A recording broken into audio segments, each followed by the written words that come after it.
Abra sua Bíblia em Atos, capítulo 2, verso 42 a 47.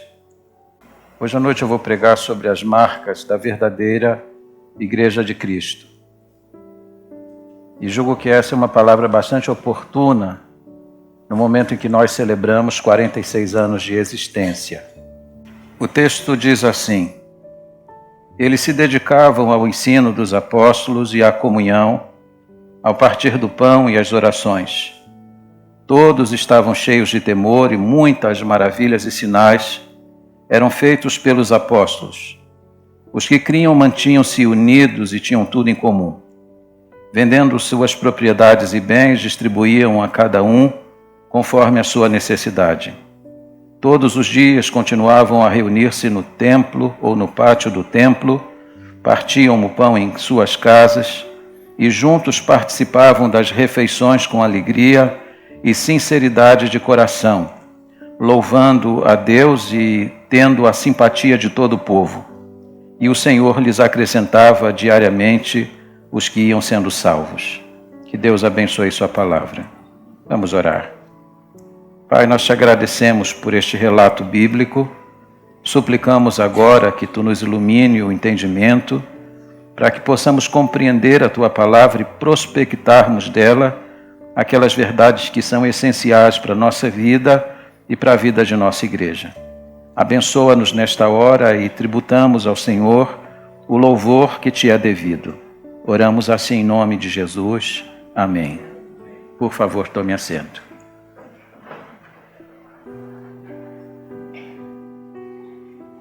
Quando eu era menino, havia no Brasil aproximadamente pouco mais de 20 denominações evangélicas. Já era um número bastante expressivo. Quando cheguei ao seminário aos 19 anos de idade, fizemos pesquisa de quantas denominações havia no Brasil, e das 20 que havia na minha infância, agora nós já tínhamos 18 mil denominações evangélicas no Brasil. Fiz pesquisa agora, e a última pesquisa diz, e a data é de 2019, havia 110 mil denominações evangélicas no Brasil. Eu não estou falando 110 mil igrejas, não. Estou falando 110 mil denominações evangélicas. Isso é um número assim bastante assustador. A multiplicidade de igrejas, de vertentes, de pregações, de matizes. Num cenário como esse, é justo que alguém pergunte assim: qual é a igreja verdadeira? Tem inúmeras igrejas evangélicas, cada uma com uma bandeira, cada uma com uma pregação, cada uma com um viés. Existe alguma igreja verdadeira? Acaso a igreja em que eu congrego é uma igreja verdadeiramente uma igreja de Cristo? Quais são as marcas de uma igreja verdadeira? Quais são as marcas que a gente tem que procurar numa igreja para poder dizer com confiança e certeza de que esta é verdadeiramente uma igreja de Cristo? O texto de hoje é um roteiro. E o texto de hoje revela para nós algumas marcas de uma igreja verdadeira. É verdade que Lucas, quando está escrevendo esta passagem, e vocês sabem que Lucas escreveu 2 volumes. No primeiro volume, que é o Evangelho, ele descreve a ação de Jesus no seu corpo físico, os milagres, seus ensinamentos, a sua obra, a sua morte, a sua ressurreição e também sua ascensão. E agora, neste volume, que é o livro de Atos dos Apóstolos, ele continua descrevendo a ação de Jesus agora através do seu corpo espiritual, que é a sua igreja. E quando ele faz isso, ele começa a reportar para nós algumas evidências de uma igreja verdadeira. Ele está retratando para nós como viviam os primeiros crentes, como vivia a primeira igreja, a igreja em Jerusalém, depois que Jesus havia derramado sobre ela o seu Espírito Santo. Essa foi uma igreja extraordinária. Marcas dessa igreja nós precisamos ter também nesta igreja. Embora é preciso dizer aqui, de forma muito clara, que nem mesmo esta igreja que é cantada e decantada, nem mesmo esta igreja era perfeita. Aliás, não existe igreja perfeita na história. A igreja perfeita, ela existe na teologia, ela existe na eclesiologia, mas ela não existe na história simplesmente porque nós somos seres humanos e somos imperfeitos. Aliás, se alguém veio aqui em busca de uma igreja perfeita, veio no lugar errado, porque nós somos uma comunidade de pecadores, cheios de falhas, obviamente redimidos pelo sangue de Jesus Cristo. Estamos unidos pela cruz de Jesus Cristo. Temos a mesma esperança do céu. Temos a mesma confiança no Senhor Jesus Cristo. Dependemos do seu Espírito dia após dia. Ele que nos guia, Ele que nos sustenta, Ele que nos santifica. Mas estamos longe de sermos uma comunidade perfeita, assim como esta comunidade não era. Mas buscamos objetivamente, dia após dia, ano após ano, e nesses 20 anos que aqui estou, nós temos buscado incansavelmente sermos uma igreja que possua as marcas de uma verdadeira igreja de Cristo. Ainda estamos perseguindo este alvo.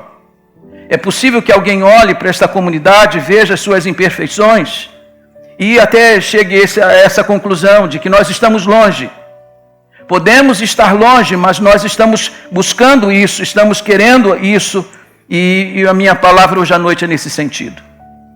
Há duas coisas importantes que eu gostaria de comentar de forma muito breve na minha introdução, ainda sobre a igreja de Jerusalém. Olhar para o perfeito equilíbrio que havia nessa igreja. Hoje eu olho para as igrejas evangélicas, na sua grande maioria, e elas exibem um grande desequilíbrio. Algumas que abraçam a adoração, e vocês sabem que existem muitas igrejas que cantam e cantam de novo, mas onde não tem palavra, onde não existe estudo da palavra de Deus, onde o ensino é muito fraco. Há igrejas que têm uma ortodoxia muito forte, dão muito valor às doutrinas, aos credos da igreja, mas onde também a adoração praticamente não existe. Igrejas que abraçam a ação social e de repente negligenciam a evangelização. Um desequilíbrio. Igrejas que fazem opção por jovens ou igrejas que priorizam o passado. Essa igreja aqui era uma igreja que sabia contrabalançar as coisas. Podia adorar com fervor, mas ao mesmo tempo perseverava na doutrina. Essa era uma igreja que evangelizava os que estavam do lado de fora, e por isso Deus acrescentava dia após dia os que iam sendo salvos, mas não perdia de vista os que estão dentro da comunidade precisando de ajuda. Equilíbrio, a igreja precisa disso. Aqui não fazemos opção por isso, nós não somos a igreja da evangelização, não somos a igreja da ação social, porque igreja nenhuma pode fazer opção por essas coisas. Essas coisas andam simultaneamente uma ao lado da outra. A segunda coisa importante para olhar nessa introdução é o crescimento desta igreja. Essa era uma igreja que crescia. Tem igrejas que têm medo de crescer. Tem igrejas que não querem crescer. Tem igrejas que não crescem há muitos anos. Tem igrejas cujo o batistério da igreja já não vê água há mais de 10 anos. A igreja precisa crescer. A igreja é um corpo vivo. E se esse corpo é sadio, a igreja naturalmente cresce. E se há uma igreja que mostrou crescimento, foi a igreja de Jerusalém. Atos capítulo 1, verso 14, disse que havia aproximadamente 120 irmãos. Atos capítulo 2 diz que essa igreja ultrapassa 3.000 membros. Quando você avança um pouco mais, ela supera essa marca e chega a mais de 5.000. E quando você chega a Atos 9:31, a Bíblia já não fala mais do crescimento da igreja, mas da multiplicação da igreja. Deus está abrindo igrejas em todos os lugares por causa desta que na sua ação missionária está trabalhando. A igreja precisa crescer, mas não crescer de qualquer jeito. Não é crescer a qualquer custo. Não é crescer colocando a palavra de Deus de lado. Não é crescer adorando ao gosto da freguesia. Nós precisamos ter aquilo que os irmãos da igreja de Jerusalém possuíam, muito temor. Havia adoração nessa igreja, mas havia muito temor. E temor aqui não é medo. Temor aqui é reverência, santa reverência, muito respeito à figura de Deus. Queira Deus que nós tenhamos equilíbrio, queira Deus que nós tenhamos muito crescimento, e Deus tem nos dado muito crescimento, sobretudo nesses últimos 20 anos, mas Deus tem prometido muito mais. Eu posso garantir a vocês que Deus tem prometido muito mais. E eu posso afiançar essa comunidade hoje reunida aqui neste lugar, que Deus tem garantido que o muito que nós temos visto aqui não passam de gotas. Deus tem muito mais para dar. Mas que Deus nos dê temor, que Deus nos dê dependência, que Deus não nos dê aqui o culto à personalidade. Tudo que acontece de errado, a culpa é nossa. Tudo que acontece aqui de bom é por causa do Senhor. A glória é sempre dele. Quais são as marcas de uma verdadeira igreja de Cristo? Eu vou apontar algumas à luz do texto que nós lemos. Primeiramente, a sua fidelidade à palavra de Deus. O verso 42 diz que eles perseveravam na doutrina dos apóstolos. Aqui no texto que eu estou lendo, na NVI, diz que eles se dedicavam ao ensino dos apóstolos. O ensino dos apóstolos não era uma invenção de Pedro nem dos demais. Não foi alguma coisa que eles formularam, um credo que eles criaram a despeito daquilo que Jesus havia ensinado. O que eles estão ensinando para a igreja é aquilo que eles ouviram do Senhor Jesus Cristo. E você sabe perfeitamente que se houve alguma coisa que Jesus se dedicou no seu ministério, foi o ministério do ensino. Quantas passagens a gente lê aqui nesta tribuna, de que Jesus estava ensinando, de que Jesus estava sentado ensinando, de que Jesus está no barco ensinando, de que Jesus está no átrio do templo ensinando. Jesus ensinou muitas coisas e agora os apóstolos estão lembrando o ensino dele porque foi uma promessa. Jesus disse que ia mandar o Espírito Santo. E ele então lembraria as suas palavras. E as palavras que Jesus havia dito para os apóstolos, eles agora estão transmitindo para a igreja, e a igreja está recebendo esse ensino. Vocês sabem que a história da igreja, ela é marcada por muitos desvios. No século XV, a igreja vai desviar-se da verdade por causa das heresias. No século XVI, a igreja se afasta da verdade por causa do pietismo, que dizia que nós temos que dar vazão à comunhão com Deus, à devoção a Deus, mas não devemos dar tanta importância ao ensino da palavra de Deus. No século XVII, a igreja se desvia da verdade por causa de um movimento chamado os Quakers, que dizia que nós temos que dar vazão à luz interior que existe dentro de nós. E vocês sabem perfeitamente que não existe luz interior nenhuma. Se existe alguma luz na vida do crente, ela é apenas um reflexo do nosso Senhor e Salvador Jesus Cristo. O apóstolo Pedro disse que nós somos como astros no mundo. As estrelas brilham todas as noites, mas a luz que está nela não são delas. Elas estão apenas refletindo a luz do astro maior que é o sol. A igreja, quando brilha, ela está apenas refletindo a luz de Jesus Cristo, não existe luz interior em nós. No século XVIII, começa um movimento chamado teologia liberal. Pessoas influenciadas pelo iluminismo, que havia alcançado toda a Europa, começam a dizer que nós temos que colocar a razão acima da revelação. Então a Bíblia começa a ser explicada não a partir dos fenômenos e dos milagres, mas a partir da razão. E quando você tenta explicar a Bíblia a partir da razão, você põe de lado os milagres. Não existe milagre. Tudo o que aconteceu foram fenômenos naturais. Mar Vermelho não abriu por intervenção de Deus, foi um vento que aconteceu, era um fenômeno que acontecia sempre ali. É a Bíblia sendo explicada a partir da razão humana. Agora, no século XX, a igreja desviou-se da verdade no chamado fenômeno neopentecostal, colocando os sentimentos acima da revelação. O que importa na igreja não é o que a Bíblia diz, é aquilo que eu estou sentindo. E essa frase, essa pergunta se tornou notória no nosso meio. E aí, você gostou do culto? O que você sentiu? O culto é medido pela sensação, pela expressão sensorial, aquilo que eu estou sentindo. Nós estamos vivendo uma época de muitos desvios na vida da igreja. Mas a igreja de Jerusalém é uma exortação para nós a nos conservarmos na palavra. Quando a Bíblia diz que eles perseveravam, a Bíblia está dizendo que eles persistiam. Eles não se deixavam mover daquilo que Deus estava ensinando através da sua palavra. Se queremos ser uma igreja com uma marca, nesse tempo de tantos desvios, precisamos ser uma igreja fiel à palavra de Deus. A segunda marca que nós vamos encontrar nesta igreja, que era uma igreja fiel e uma igreja verdadeira, era a comunhão que havia entre eles. A Bíblia não diz apenas que eles perseveravam na doutrina, mas eles perseveravam na comunhão. Comunhão é a palavra koinonia no grego. E koinonia significa o compartilhamento de algo em comum. Koinós, algo que é comum a você e a mim. E o que era comum a eles era comum a fé. E por causa desta fé eles estavam compartilhando as coisas uns com os outros.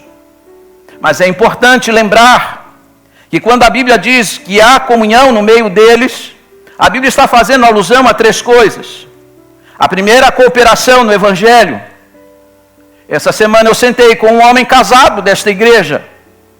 Eu pude orientá-lo sobre como ele se conduzir como marido, como pessoa que comanda a sua casa.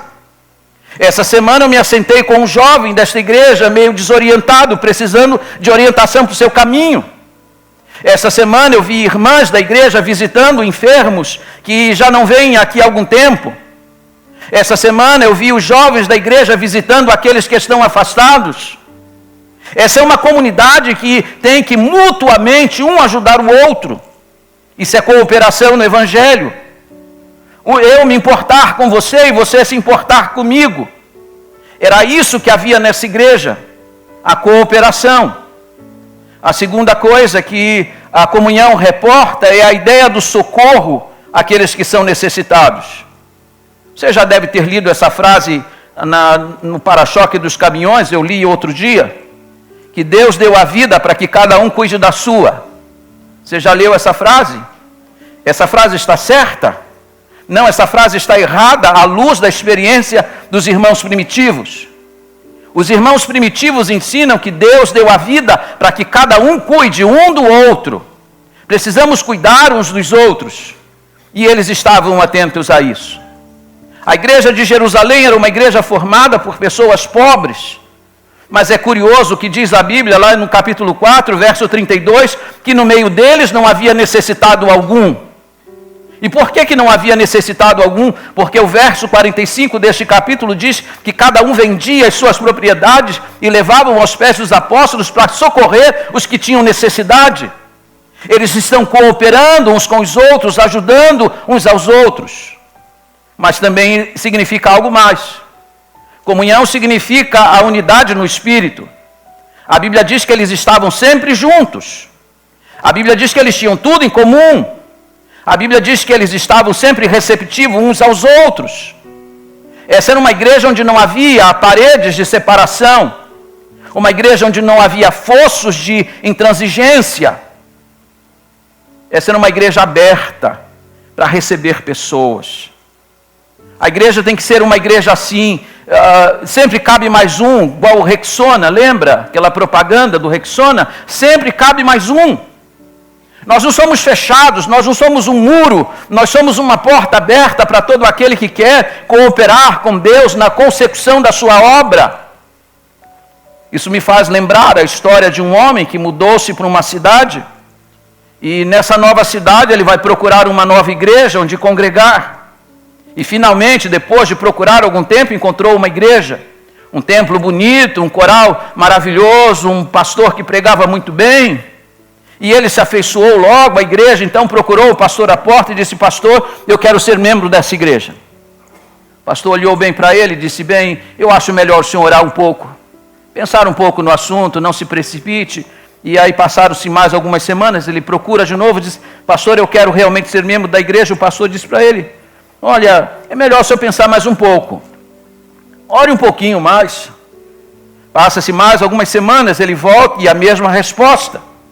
E aí então ele desiste. Passado algum tempo, o pastor encontra com ele no mercado e o pastor então o revê e disse: e aí, o senhor já encontrou uma igreja? O senhor não voltou mais na nossa igreja? Ele disse, eu não vou voltar mais lá não. Eu desisti. E eu desisti porque Jesus falou comigo. Jesus falou com o senhor? O que Jesus falou? Jesus falou para mim que é para eu desistir de lá. Porque ele também está tentando entrar lá há muito tempo e não consegue. Tem igreja que está tão fechada, que nem mesmo Jesus consegue entrar. Essa é uma igreja que precisa ser assim, aberta. Tem lugar para você, tem lugar para outro. Aqui nesse ministério tem lugar para mais alguém. Nós não somos um clube fechado com os membros já com os seus lugares cativos. Isso é igreja. É uma igreja de comunhão e não uma igreja que vive uma enfermidade chamada coinonite. Em terceiro lugar, a Bíblia vai mostrar que uma das marcas da verdadeira igreja de Cristo é que essa igreja é uma igreja dedicada à oração. A Bíblia diz que eles perseveram na doutrina dos apóstolos. A Bíblia diz que eles perseveram na comunhão, mas eles também perseveram nas orações. Aliás, deixa eu lhes fazer esta pergunta. Pode haver algum crente que não seja dedicado à oração? Pode haver uma verdadeira igreja que não se dedique à oração? A oração é tudo, a igreja precisa orar. Alguém disse que a oração é como o oxigênio da vida da igreja, sem oração ela morre. E há muitas igrejas que já morreram porque essas igrejas abandonaram o lugar da oração. E se há uma igreja que orava muito, era exatamente esta. Porque a Bíblia diz em primeiro que eles se reuniam para orar. Atos 1,14, antes do Espírito Santo descer, diz a Bíblia que eles estão reunidos, unânimes em oração. Atos 2,42, o Espírito Santo já desceu e eles estão perseverando nas orações. Essa era uma igreja que orava. E nós precisamos orar também.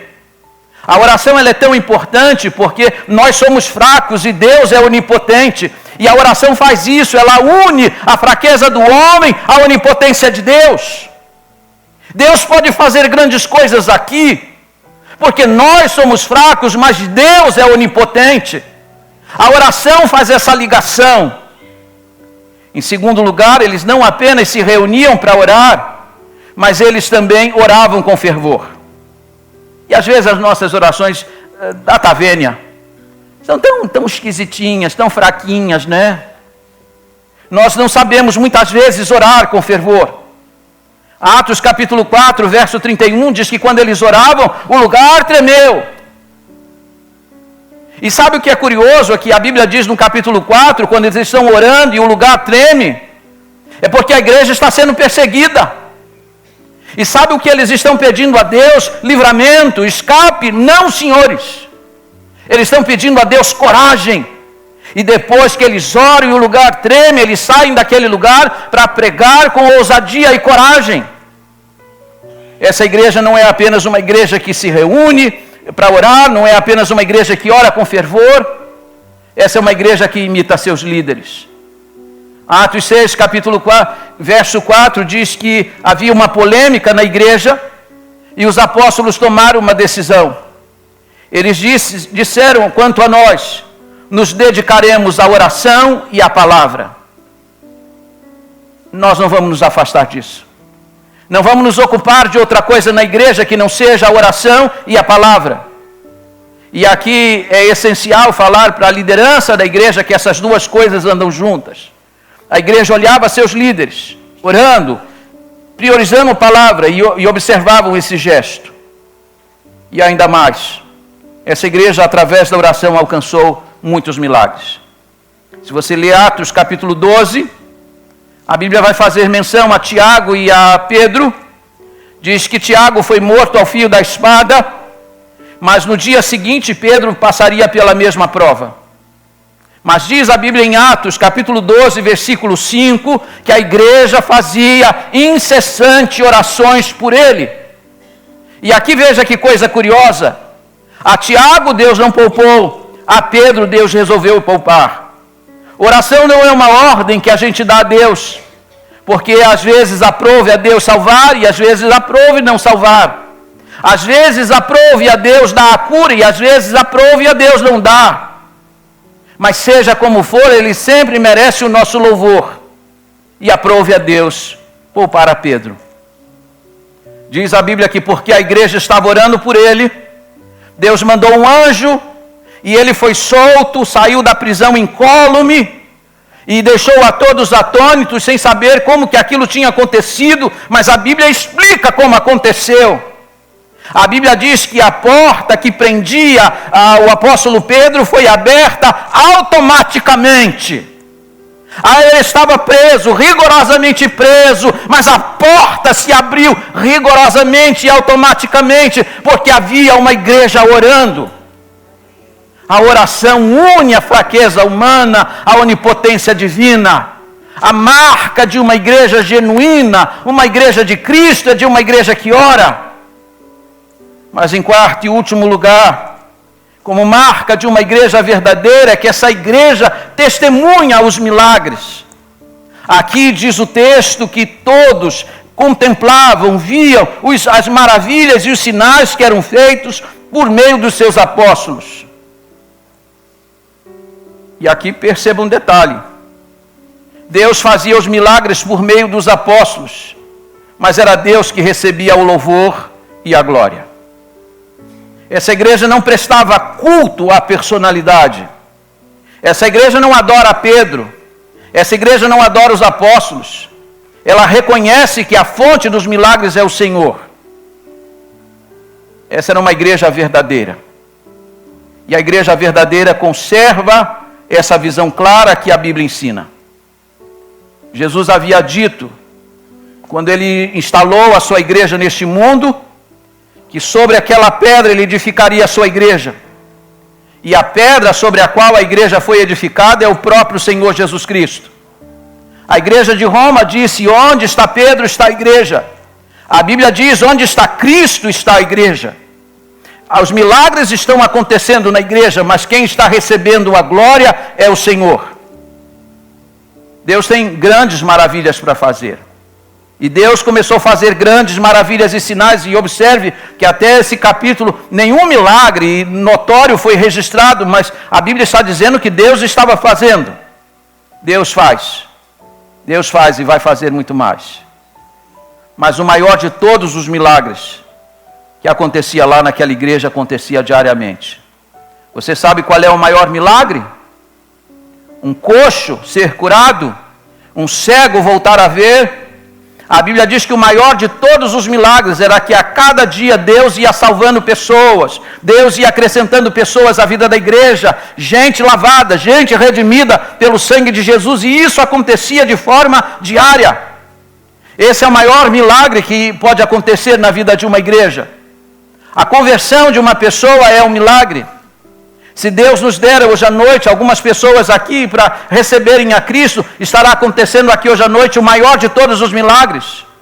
É quando o homem rompe com o pecado, quando o homem abandona a sua vida antiga e se volta inteiramente para Cristo.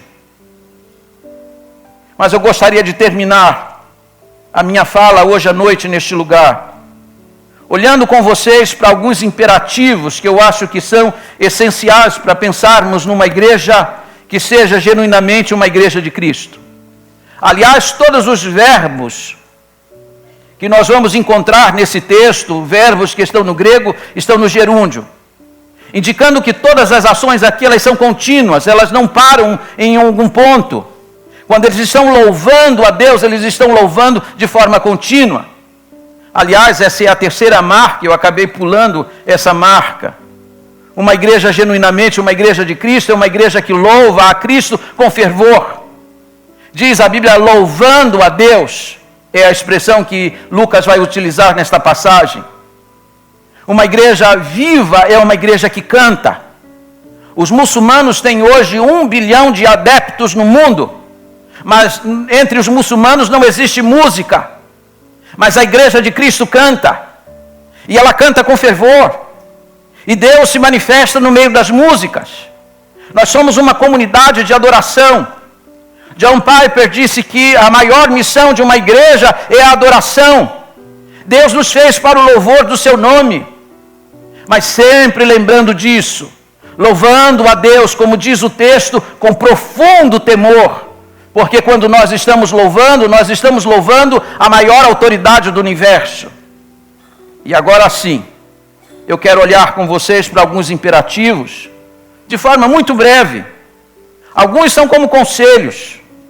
O primeiro deles é que você deve acatar o ensino da palavra de Deus. Se aquele que prega a palavra, seja ele simples ou não, seja ele erudito ou não, seja ele um grande teólogo ou não, se ele ensina a palavra, acate essa palavra. Essa palavra é essencial para a sua vida. Segundo conselho, frequente uma igreja. Frequente os cultos da igreja. Hoje nós estamos vivendo um fenômeno chamado das igrejas virtuais. Nós temos uma igreja em Orlando dizendo que tem 22 mil membros virtuais. Gente que se reúne pela internet. São membros da igreja, mandam sua contribuição, nunca comparecem a um culto. Outra igreja agora, 8 mil membros virtuais. Isso é esquisito, isso é estranho a palavra. Porque a igreja é uma comunidade que se reúne, a igreja é uma família a qual a gente comparece todos os dias.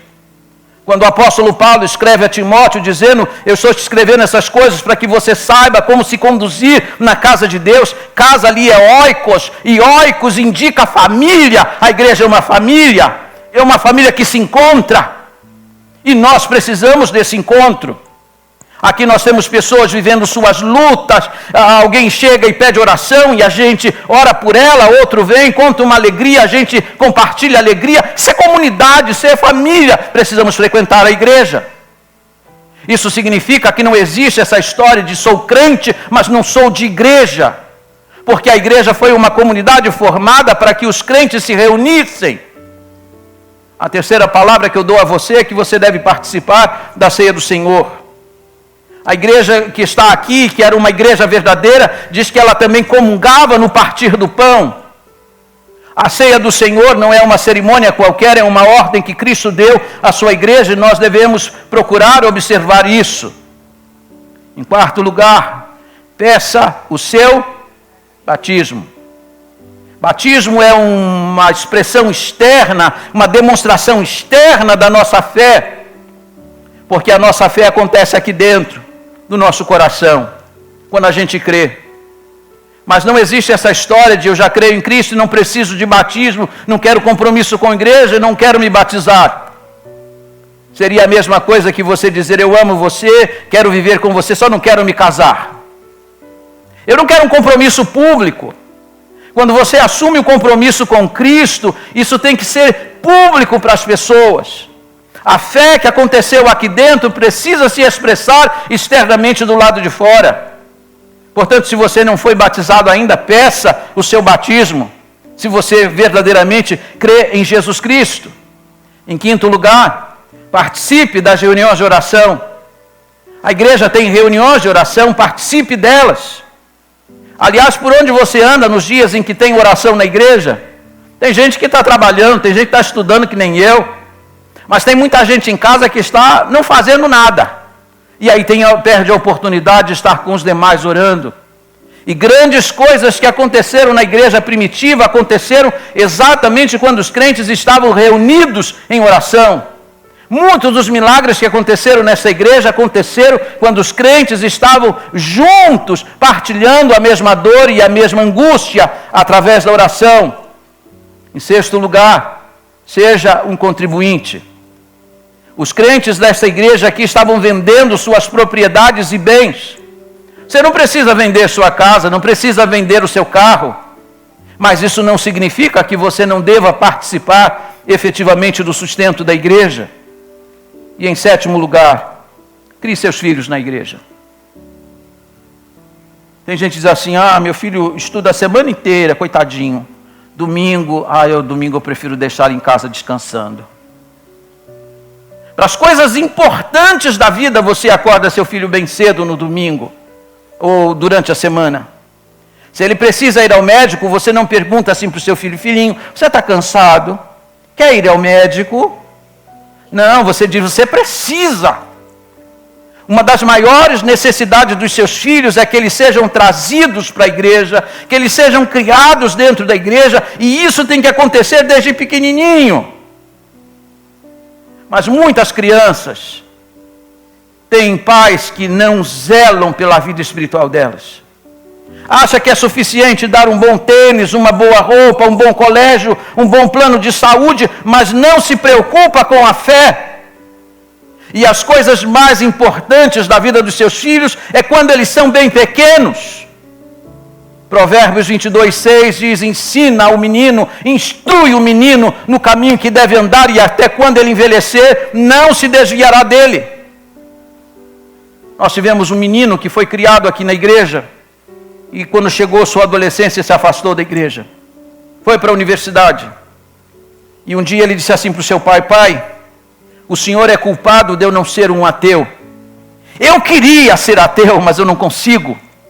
E eu não consigo porque eu fui criado na igreja, eu fui aprendendo que Deus existe, e todos os meus amigos, todos os meus professores tentam colocar na minha cabeça o agnosticismo, mas eu não consigo abraçar porque eu sei que Deus existe. Essa fé foi implantada desde cedo. E que esperança você que é pai, que criou seus filhos desde cedo, consagrou no altar, mesmo que eles estejam afastados agora, você tem uma esperança viva no coração de que um dia Deus há de trazê-los. Crie seus filhos na igreja, traga seus filhos para a igreja, venha com eles, participe da escola bíblica dominical, ensine para ele a amar a Deus, a amar a sua casa. Quando eu leio o Salmo 84, eu me deparo com um verso que eu gosto muito. Está lá no verso 3. Até o pardal achou um lar, e a andorinha um ninho para si, para abrigar os seus filhotes, um lugar perto do altar. Você sabe que um dos princípios da fé judaica é que quando um passarinho faz o seu ninho dentro da sinagoga, e isso acontecia também no templo de Jerusalém, quando um passarinho fazia seu ninho lá, ninguém podia tirar o ninho. Aquele ninho era sagrado dentro da religião judaica. Porque dizia-se que aquele passarinho escolheu a casa de Deus e escolheu criar ali os seus filhotes. O salmista pegou essa figura e disse assim: não existe um lugar melhor para você criar os seus filhotes do que junto do altar do Senhor. Traga seus filhos, crie seus filhos na igreja. A igreja ainda é o melhor lugar para se criar os filhos. Que Deus nos dê as marcas de uma igreja genuína e verdadeiramente de Cristo. E uma das orações que eu vou fazer, e eu sempre faço, olhando objetivamente a história, porque Deus se move na história, é que assim como aconteceu lá, Deus faça acontecer aqui. Que assim como Deus fez no passado, Ele volte a fazer aqui. Que essa seja uma comunidade apegada à palavra de Deus. Que essa seja uma igreja fraterna na sua comunhão com os seus membros e aberta a receber aqueles que vão chegando. Que essa igreja seja uma igreja dedicada à oração. E essa seja uma igreja de adoração genuína e verdadeira, a ponto de a Bíblia dizer que Deus habita no meio dos louvores. E hoje pela manhã, quando nós terminamos o culto cantando Vencendo Vem Jesus, eu senti a presença de Deus neste lugar, Deus trabalhando aqui neste lugar. A igreja precisa cantar com louvor e com entusiasmo, reconhecendo quem é Deus e a sua palavra. Deus, tu fizeste no passado, faze agora de novo. Eu estou persuadido de que Deus vai fazer grandes coisas ainda neste lugar. E peço a Deus que me dê vida e saúde para contemplar isso com vocês. Que oração a gente deveria fazer hoje à noite? Que oração seria adequada a gente fazer hoje à noite? Nós temos pessoas que nos cercam, nós temos uma cidade que nos cerca, que nos observa dia após dia. Nós precisamos exibir marcas da verdadeira igreja de Cristo. Porque eu vou dizer a vocês, há uma confusão tão grande nos nossos dias. Temos tantas igrejas nessa cidade, mas poucas verdadeiramente comprometidas com o Evangelho de Jesus Cristo. Nós precisamos ser uma igreja que as pessoas possam olhar e dizer: ali na Igreja Batista Cristo Salvo eu vejo as marcas da verdadeira igreja de Cristo. Que Deus faça isto aqui. Amém? Quantos dizem amém? Amém. Amém. Vamos orar juntos uma vez mais. Vou pedir o Renato para ele vir aqui. Eu vou pedir para ele orar e suplicar a Deus isso por nós. Que Deus nos dê as marcas de uma igreja genuína e verdadeira. E você que nos visita e procura uma igreja, eu espero em Deus que você encontre uma aqui. Vamos orar. Oremos, irmãos. Senhor, reunidos na Tua presença nessa noite, gratos por ouvir a Tua palavra que aquece os nossos corações e nos ensina as marcas de uma verdadeira igreja, e nós necessitamos dessas marcas, Senhor. Oh, Deus. Olha para nós com Teu olhar de misericórdia, para cada um dos meus irmãos que está aqui. Tu conheces a necessidade de cada coração, de cada família, mas nós nos rendemos a Ti nessa noite, em louvor e adoração, por ter, Senhor Jesus, fincado esta igreja nesse bairro, nessa cidade, nesse local, e também por ter nos colocado, Senhor Jesus, aqui dentro desse lugar para fazer a Tua vontade. Como nosso coração se alegra por ser escolhido por Ti, Senhor. Muito obrigado pelos meus irmãos que vieram aqui essa noite adorar e comemorar mais um ano, Senhor Jesus, desta igreja. Mas muito obrigado também pela vida do pastor desta igreja, que Tu tens colocado diante, Senhor Jesus, para ministrar a Tua palavra. Nós somos tão carentes de ouvir a Tua voz. Nós somos tão carentes de ser alimentados por Ti, Senhor. Nós somos tão carentes de um renovo a cada dia. Quantos, Senhor, estão com seus filhos afastados e com seu coração entristecido e amargurado, mas estão aqui nessa noite te prestando culto, crendo, Senhor, que Tu podes solucionar. Quantos estão com problemas dentro do seu lar, muitas vezes no casamento, muitas vezes, Senhor Jesus, dentro do seu trabalho, muitos com enfermidade, mas estão aqui adorando o Teu nome, porque Tu és digno de louvor e adoração. Quantos, Senhor Jesus, estão entristecidos por algumas circunstâncias na vida, mas estão aqui adorando o Teu nome. É porque a Tua presença é tudo para nós. Nós somos tão carentes de sermos ministrados pelo Teu Espírito Santo, de sermos tocados todos os dias, de sermos levados à cruz do Calvário, de sermos parecidos contigo. E a nossa oração nessa noite, com fervor, Senhor, é para que venha nos tocar. Anima as nossas vidas, a nossa alma, renova, Senhor Jesus, o nosso coração, assim como Tu fizeste na igreja primitiva, que possamos fazer, Senhor, a Tua obra com dedicação, com alegria, com amor, com integridade, Senhor Jesus, cooperando, Senhor, com os nossos dízimos e ofertas, também estando presente nos cultos de oração, intercedendo, Senhor Jesus, pelas vidas, visitando, orando, intercedendo por cada um dos irmãos carentes, fazendo com que o Seu Evangelho seja propagado em todos os lugares. Eis-nos aqui, envia-nos a nós mesmos, Senhor. Olha para nós com Teu olhar de misericórdia e anima as nossas vidas. Dai-nos uma semana na Tua presença, frutífera em Ti, Senhor, e que possamos nos reunir amanhã aqui para mais um culto de louvor e agradecimento, Senhor. Conduz-nos sempre na nossa jornada, nos nossos lábios, na nossa mente e nosso coração sejam tocados e direcionados por Ti. É a oração que humildemente Te fazemos, crendo na Tua resposta que vem do trono da Tua graça, no nome de Jesus. Amém e amém, Jesus. Amém.